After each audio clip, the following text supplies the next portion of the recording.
andito yung aking... Ala. Labas ka dito, Akira. Yung bunso namin. Andito na siya para tawag dito. Andito na rin yung mga gamit niya. Papurma-purma pa nalalaman, no? And dahil aalis kami dito, meron ditong tawag dito.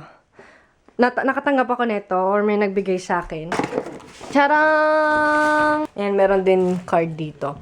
So, ang nagbigay sa akin yan is yung mga foreigners, mga Pinoy, Pinay na tawag dito, na tinutulungan ko kasi tumutulong kasi ako sa mga yung mga tipong hindi marunong mag-Nihongo, hindi mapagsulat. Tapos yung hindi alam yung sistema dito sa Japan, especially sa kung may asikaso yun sa documents, papers, sa city hall, town hall, basta lahat.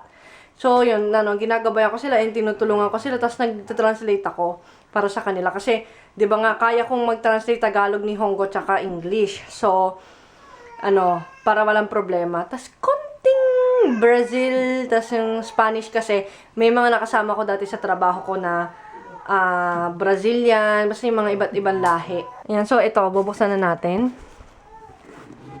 Jug, jug, jug, jug, jug, jug. Ang ganda lagi ng sound effects ko, di ba? Ano ba to? Jelly din! This is passion fruit and mango flavor, white peach, Valencia orange, red wine, and blueberry muscat, and pineapple. Framboy. Is it framboy?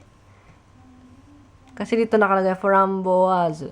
Mukhang special yung jelly ace compare dun sa, meron yung real bits sa loob. Ang cute. Hindi siya yung purong lang talaga, yung juice concentrate. May laman talaga na And alam ko nanonood dyan sila ng vlogs ko. So, thank you sa inyo. And, tawag dito, sana magkita-kita din ulit tayo in the future or in the near future. Kasi tawag dito, hindi kasi ako nagpapabayad sa kanila pagka may kumbaga, yun yung tulong ko sa kanila. Kasi before, alam ko yung feeling ng, kasi nung nasa Pilipinas din ako, ganyan din ako, wala akong alam sa sistema ng Pilipinas, tapos yung pag may lalakarin and stuff, so, I know how it feels, kaya yun, kumbaga, tinutulungan ko sila, without any return, and hindi ko rin naman in-expect na may bibigay sila sa akin na ganito. So, maraming salamat sa inyo, and magkikita-kita din po tayo. So, ito yung card nakalagay, especially for you. Batang ito tumataw.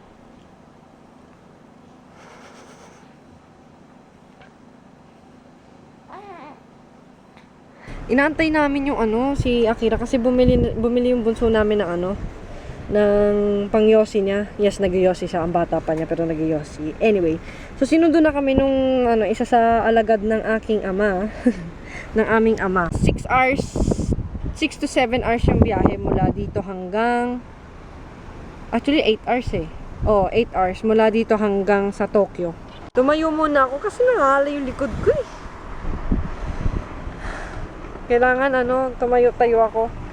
Sakit kasi sa katawan Ayan, stop over muna kami. Pumili sila ng pagkain doon sa may Yoshinoya.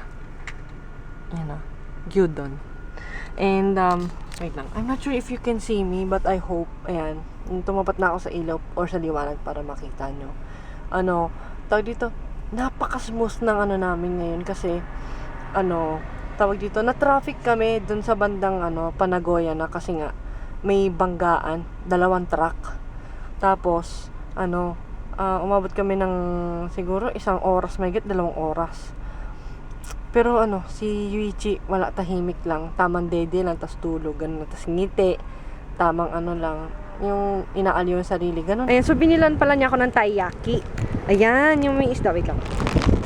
Ayan, yung isdang shape. Ayan, taiyaki. Ay, tigaw.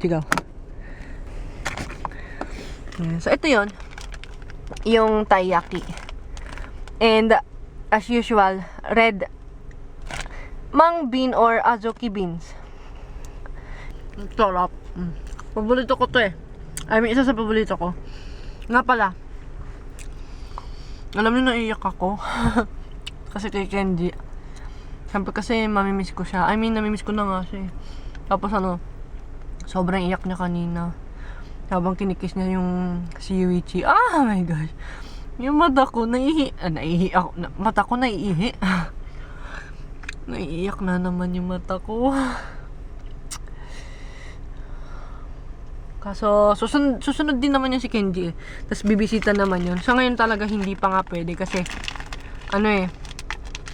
kailangan pa kasi siya ng Kaisha or sa yung sa trabaho niya. Kasi, siya nga lang kasi gumagabay sa mga mga foreigners na hindi marunong let's say, mag-Nihongo. Kasi siya nakakaintindi tsaka nakakapag-sulat, tapos nakakapagbasa.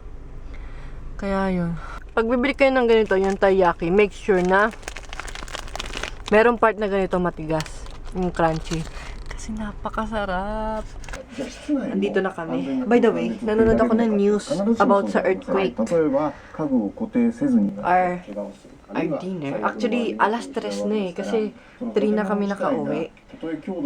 Kasi nagka-traffic. Tapos, may 2 truck na nagkabanggaan. So, ito yung aking ulam. Yung paborito kong ginagawa ni Papa na side dish. Yung may wakame tsaka yung cucumber. Nakita nyo na yun, diba? Sa dati kong pang vlogs. Then, kimchi. Tag dito, galing sila sa McDo. Silang magkapatid. Ayan, bumili sila ng orange juice, Coke, fries. Ano tong isa? May sila. Hokkaido. Teka lang. Ano to? Hokkaido milk pie. Sa'yo yun. Akin to? Hindi, akin yan. Arigato. And, meron silang chicken McNuggets. Ano to?